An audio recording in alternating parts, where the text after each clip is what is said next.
ভালোবাসো, আমি ভালোবাসি তারক গোসাইকে।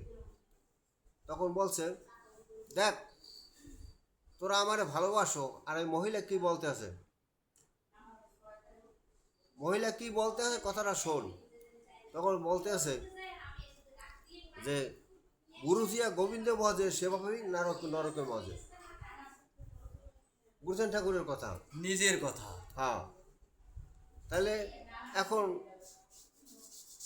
আমি তো আমার কথা কই, আমি ভাবি গুরু সব কিছু, কিন্তু হরিজন গুরুকে স্মরণ না করিয়া কিছু করা যাবে না। এই কথা ঠিক আছে আমার? আমার যিনি আমাকে আদর্শে নিল সেই তো হলো, সে আমার হরিচান গুরুচনকে দেখাই দেবে। হ্যাঁ, তো গুরুকে এখানে গুরু না ধরা আর মরার কথাই বলি, এখান থেকে যে হরির কাছে নিয়ে যাবে হ্যাঁ, সে হলো গুরু। হরির কাছে নেবে, হরির কথা কবে। হ্যাঁ, যেমন বড় কথা বিপিন চাঁদ, তার পরে আসছে গোপাল সাধু। হ্যাঁ, দেবীচন্দ্রের দুইজন ভক্ত, দুইজন কারো ভক্ত? দেবীচন্দ্র। দেবীচন্দ্রের। গোপাল সাধু বসায় সে গেছে রজতম গুণের মধ্যে, আর বড়কর্তা বিপিন চাঁদ গেছে সদ্গুণের মধ্যে। হুম, সে ঐশ্বর্যের মধ্যে যায় না, সে ঐশ্বর্যের মধ্যে গেছে। একদিন ওরা এখান দিয়ে গেছে, দুইজন আছে ওখানে, সাধু মশাই আছে, বড়কর্তা বিপিন চাঁদও আছে। আর বিপিন চাঁদের ভক্ত আছে কিছু, মনে হয় ফেলারাম পাগলর নাম, হুম, নাম শুনছি। সে সাথে ছিল। ও যাইয়া গুরুচরণকে আগে প্রণাম করে নাই, করছে বিপিন চাঁদকে আগে প্রণাম।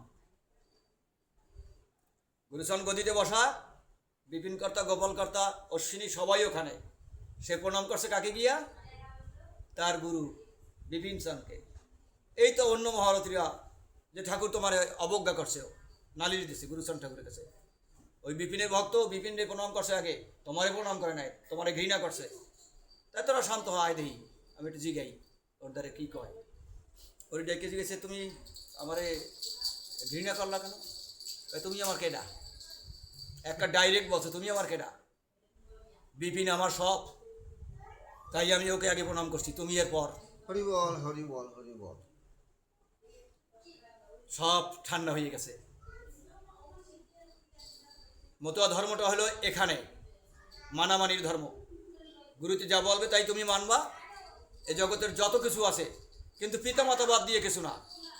পিতামাতাকে সাথে রাখতে হবে, তারপরে ওখানে যাওয়ার জন্য সব সাহায্য সে করবে, ঠেক দেওয়ার সব জায়গা সে।